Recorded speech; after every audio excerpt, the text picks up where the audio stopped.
हमने ये भी तक सरकार के सामने कहा है, अपने लेटर पे कहा है, हमने कई दिए हैं कि अगर शासन प्रशासन हमसे ये कह देवे, चाहे वो कहने का मतलब भारत सरकार हो, चाहे कहना तुम्हारी या दिल्ली की सरकार हो, चाहे यूपी की सरकार हो, अगर मुख्यमंत्री या प्रधानमंत्री हमसे ये कह दे कि सीमा पर यार तुम्हारा जीने का अधिकार दुनिया पे नहीं है, तो मैंने ये भी तक लिखा कि मैं पूरा परिवार बैठ के और बिल्कुल आके विधानसभा के सामने में आत्महत्या कर सकते हैं। तो इस समय हम बैठे हैं चंबल के बीहड़ में, और बीहड़ में आते हैं तो आप लोग समझते हैं कि बीहड़ के किस्से सुनना आप पसंद करते हैं, जो बीहड़ का सच है। तो जब भी मुझे वक्त मिलता है मैं कोशिश करता हूं कि आपके जो बीहड़ के बारे में जिज्ञासा रहती है, आप लोग कमेंट करके पूछते हैं कि ये वाला सवाल पूछना, तो ये वाला सवाल पूछना। तो ऐसे ही कई दर्शकों ने ये सवाल मुझसे पूछा था कमेंट बॉक्स में। वो सवाल मैं सीमा जी आपसे सीधा सीधा पूछ रहा हूँ जी।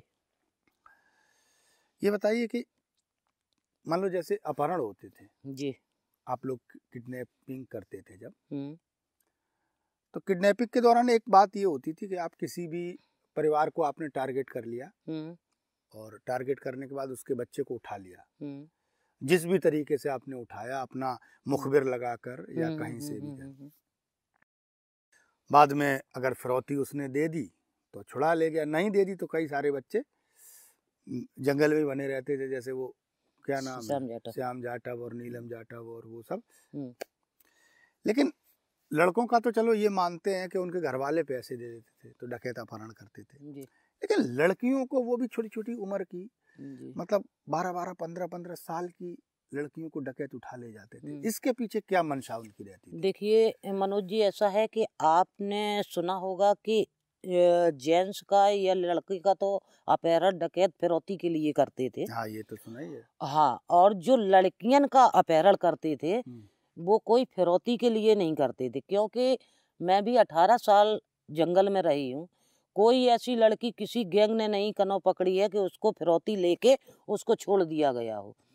उसका मतलब फिरौती लेके अगर जैसे कभी लड़की किडनैप की गई तो फिर वो रखा ही ली जाए। हाँ, वो रखते थे, क्योंकि उसके पीछे कारण देखिए उसमें कारण ये है कि बहुत से लोग तो समाज को जो करवा देता है, फिर जब बागी उठा के ले आते हैं, जो डकैत उठा के ले आए हैं, तो वो ये सोचते हैं कि इसको तो अपहरण करके हम ले आए हैं, तो इसको अपने शौक के लिए इसमें रखेंगे गैंग में। नहीं, क्या उसके पीछे एक सुन लीजिए। हाँ। उसके बाद अब बहुत से लोग ऐसे हैं कि जैसे किसी गांव में गए हैं, वहां पे देखी कि किसी की बहू बिटिया अच्छी लगी, ठीक है, तो वो साले एआस टाइप में है ना, तो वो ये करते हैं कि क्या करते, कहीं ना कहीं से कहीं ना कहीं दबाव बना के सामान से कह के, कुछ उनके मुखबर ऐसे हैं, तो वहां से वो लड़की किसी तरीके से फंसा के लाएंगे। ले आने के बाद में वो गैंग में ले आते एक अपना शौक के लिए, क्योंकि तो एआस टाइप में है तो शौक, अब मतलब अय्याशी तो करते हैं। हाँ। लेकिन इतनी मतलब ये नहीं सोचते थे कि किसी की बहन बेटी है, इसकी कुछ भी उम्र नहीं, इसकी जिंदगी बर्बाद हो जाएगी, ये सब कुछ नहीं सोचते। ये कुछ नहीं सोचते। हाँ, ये जो गैंग का लीडर होता है वो ये कह देता, अगर किसी की लड़की अगर ज्यादा छोटी आ गई तो उसके साथ में इतना पहरा बैठाल दिया जाएगा कि जब तक वो लड़की थोड़ी बालिक नहीं हो जाएगी उसके साथ में वैसा गलत नहीं करा जाएगा।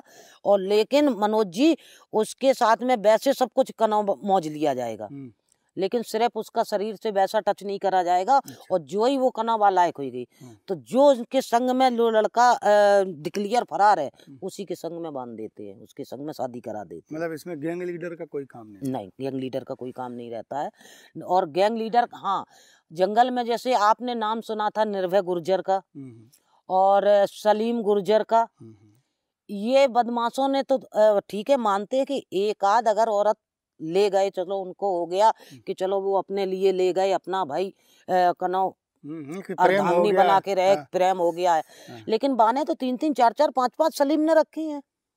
जैसे निर्भय का देखा जाए, निर्भय ये कह दे, सबसे पहले निर्भय हमारे गैंग से कनो फरार हुआ था। निर्भय तो आपके पति थे? सुन लीजिए, पहली शादी हमारी निर्भय गुर्जर से हुई, लेकिन जब गुर्जर से हमारी शादी हो गई थी फिर भी निर्भय गुर्जर जब गांव में जाता था तो वहां कनो बंगुए बिटिया छेड़ जाता था।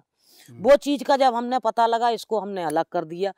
इसके बाद में फिर उसने नंबर लगाया तो सबसे पहले मुन्नी पांडे आई, उसके बाद में हमारे बाद में फिर मुन्नी पांडे मुन्ना के साथ में भाग गई, उसने फिर निर्भय ने मार दिया।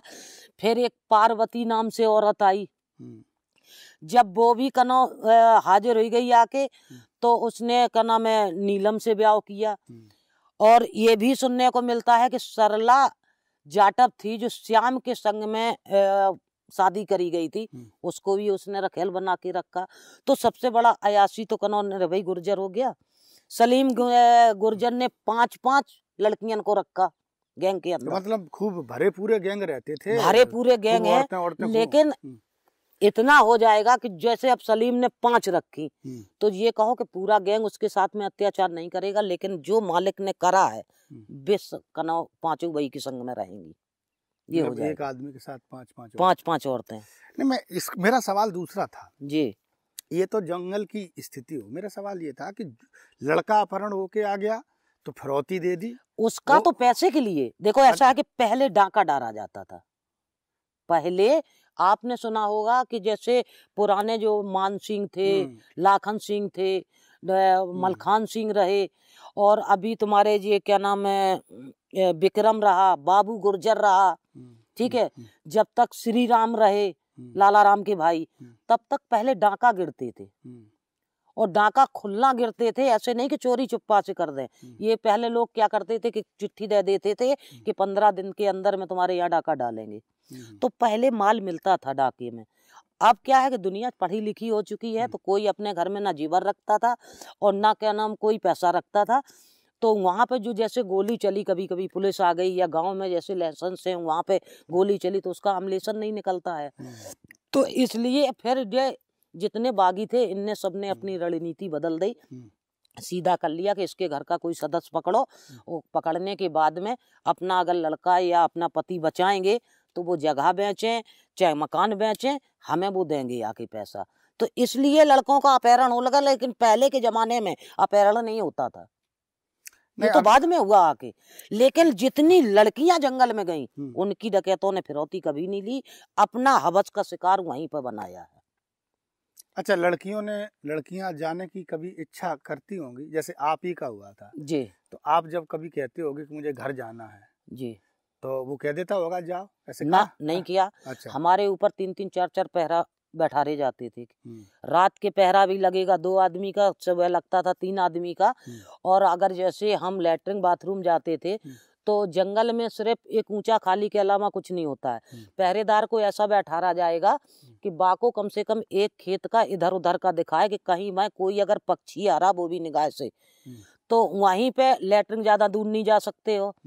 पहरेदार की नजर के गिरदई में कहीं पे बैठ जाओ आड़ पकड़ के, तो 24 घंटा पहरा रहता था, वहां से भागने का कोई सवाल नहीं। और जो ज्यादा विश्वासी हो गया, जब उसको जान ले कि बिल्कुल क्राइम में वो लिप्त हो गया, तब उसको भेजा जाएगा। सो अकेला नहीं, जैसे कहीं गांव में भेजा जा रहा तो 2-3 जनन के बीच में भेजा जाएगा। अच्छा। अकेला बंदा किसी को नहीं भेजा जाएगा।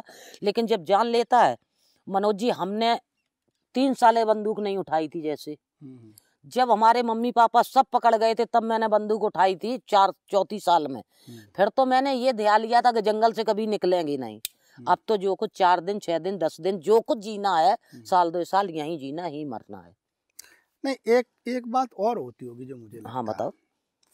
लड़कियां जो एक बार जंगल में आ गई, हाँ, फिर वो इस डर से भी नहीं जाती होंगी कभी बाहर, जैसे उन्हें मौका मिल भी जाए तो अब न तो उनके घर वाले उनको स्वीकार करेंगे और ना ये समाज स्वीकार करेगा।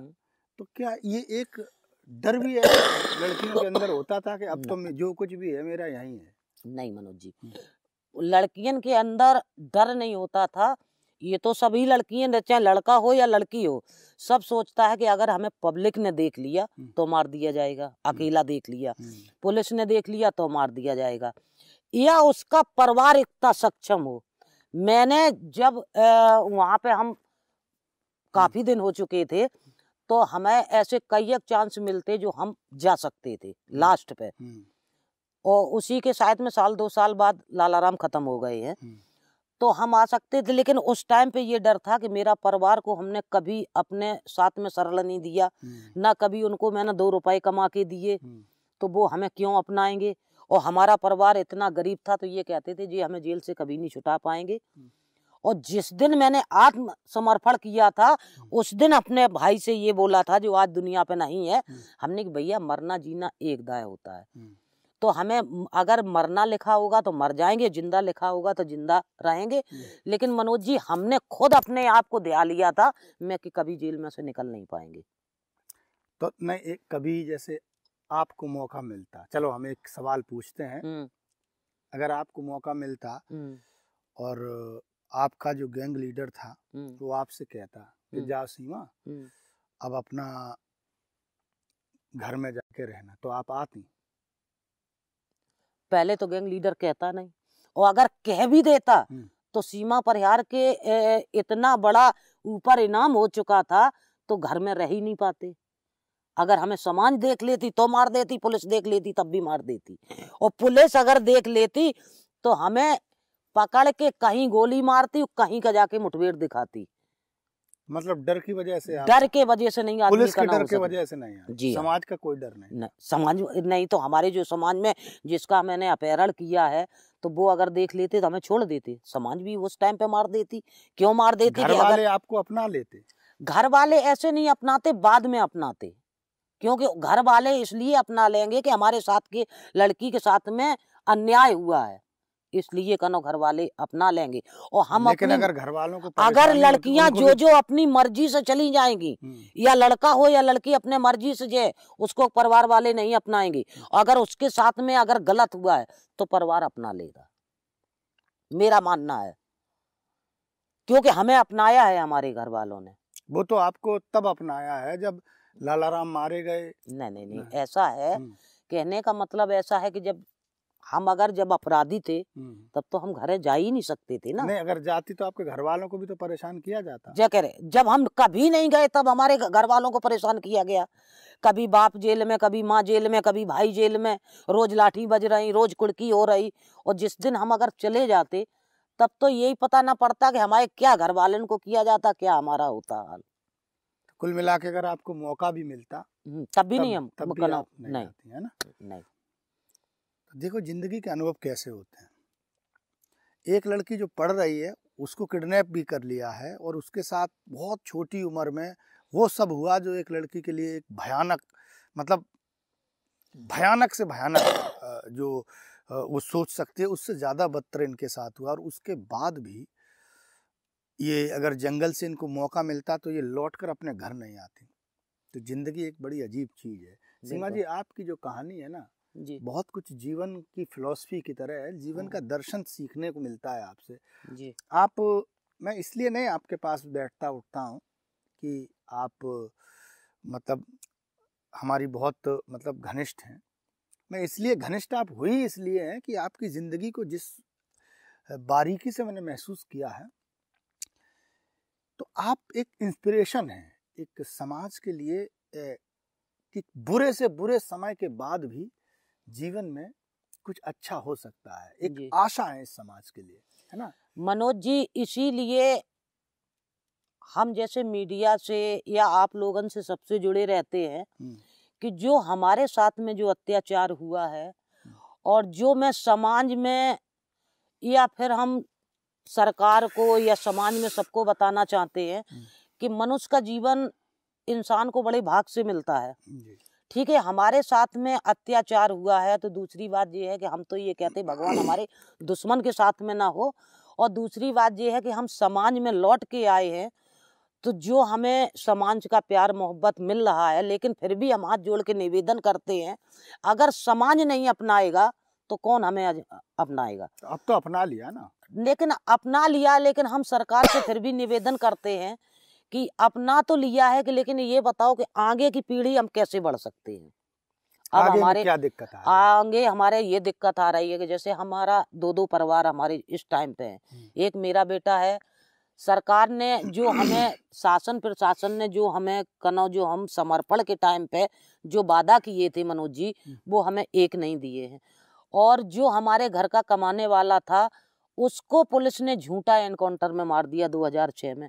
तो हम ये सरकार से गुहार लगाते हैं, कई दाएं लगा चुके हैं कि अब हम आगे अपने बच्चे को जैसे पढ़ाना चाहते हैं, मैं ये सोचते हैं कि हमारी जिंदगी जैसे जंगल में कटी है, तो मनोज जी हम ये सोचते हैं कि अब हम अपने बच्चे को जंगल में तो नहीं भेजेंगे, तो हम ये सोचते हैं कि अब हमारे पास इतना नहीं है कि आज हम 2 साल से अपने बच्चे को बैठा रहे हैं, जो आज हम आगे की पढ़ाई उसको पढ़ा दें में, क्योंकि हमें हर साल है वो पर साल भी कहा, इन साल भी कहा कि मम्मी इन साल भी हमारी 9 साल जा रही है, आगे की हमारी पढ़ाई नहीं हो पा रही है।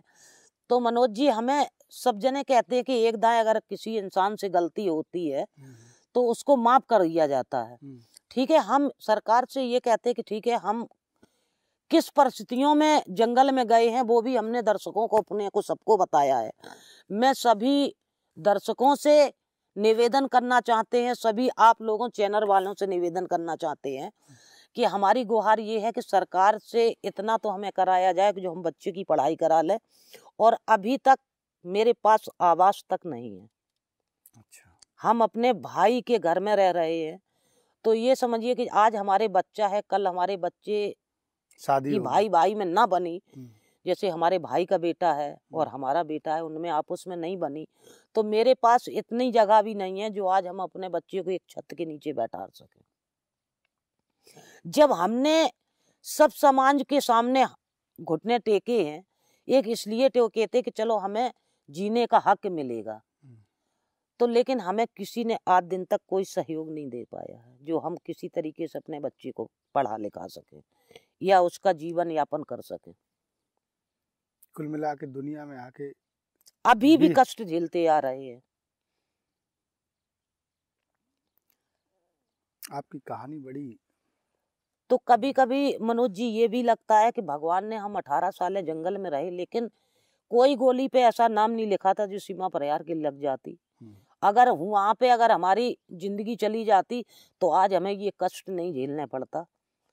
औलाद है तो औलाद का दुख है। अब सामने औलाद है, इधर भाई के बच्चे हैं, अब बच्चों को देखते हुए ये लगता है कि अब हमारा जीना बेकार है दुनिया पे।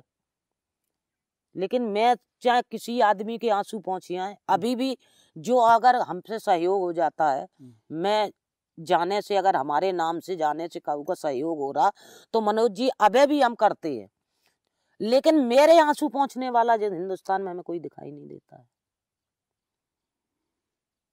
हमने ये भी तक सरकार के सामने कहा है, अपने लेटर पे कहा है, हमने कैयक दिए हैं कि अगर शासन प्रशासन हमसे ये कह देवे, चाहे वो कहने का मतलब भारत सरकार हो, चाहे कहना तुम्हारी या दिल्ली की सरकार हो, चाहे यूपी की सरकार हो, अगर मुख्यमंत्री या प्रधानमंत्री हमसे ये कह दे कि सीमा परिहार तुम्हारा जीने का अधिकार दुनिया पे नहीं है, तो मैंने ये भी तक लिखा कि मैं पूरा परिवार बैठ के और बिल्कुल आके विधानसभा के सामने में आत्महत्या कर सकते हैं। लेकिन फिर भी हमारे आपकी आवाज जाएगी और प्रशासन शासन तक आपकी आवाज पहुंचेगी, और बाकी हमारे तमाम सारे ऐसे लोग हैं जी जिनसे हम कोशिश करेंगे, मैं स्वयं भी उसमें शामिल रहूंगा, जो जिस तरह से हम लोग आपके साथ खड़े हो सकते हैं खड़े होंगे। आप इतना बुरा वक्त गुजार कर दुनिया में आए हैं, तो दुनिया से आपको नाउम्मीद नहीं होने देंगे। धन्यवाद भाई मनोज जी, हमारे बीच आए, बहुत बहुत धन्यवाद।